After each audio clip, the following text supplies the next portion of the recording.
Alors, Maître Robert, qu'est-ce que vous pensez, vous, de ce manifeste qui rassemble donc 30 noms respectés, reconnus du domaine médical et déjà plus de 7000 signataires en ligne? D'abord, j'ai personnellement un respect infini pour les signataires de ce document, surtout les premiers signataires, qui sont des gens qu'on admire les uns les autres depuis fort longtemps. Donc la question, elle n'est pas là. Quand j'entends Madame Frachon sur votre antenne, j'ai envie de signer le document, puisqu'elle dit des choses qui sont absolument abominables sur les laboratoires Servier.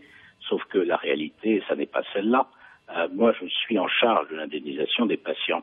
Et si vous voulez, depuis 3 ans et demi, 5722 dossiers ont été étudiés sans qu'il y ait aucune difficulté. Il y a un débat méthodologique aujourd'hui sur 4 dossiers, dont fait grand cas Madame Frachon. Mais c'est une chose de dire qu'il y a un débat sur 4 dossiers sur 5722, c'en est une autre que de faire croire à tout le monde que les laboratoires Servier n'indemnisent pas les patients. C'est une contre-vérité aujourd'hui.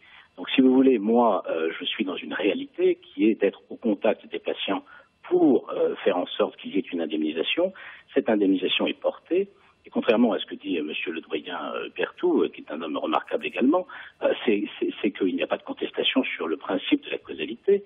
Je rappelle quand même que la causalité entre le surrisque de valvulopathie et le Mediator, Madame Frachon y a largement contribué grâce à son étude qui a été communiquée fin 2008, mais les laboratoires eux-mêmes, en produisant une étude régulée qui avait été faite sur plusieurs années et qui est arrivée à peu près au même moment chronologique devant l'Agence du médicament.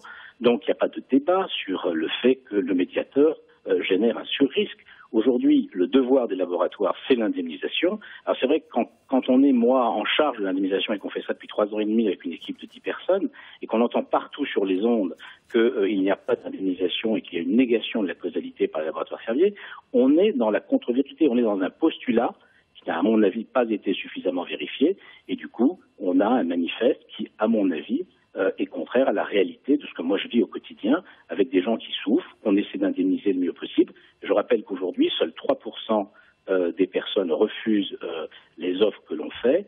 Ça montre quand même qu'il y a un travail qui est réel et qui est de fond. Voilà, c'est ça que je veux dire à votre antenne.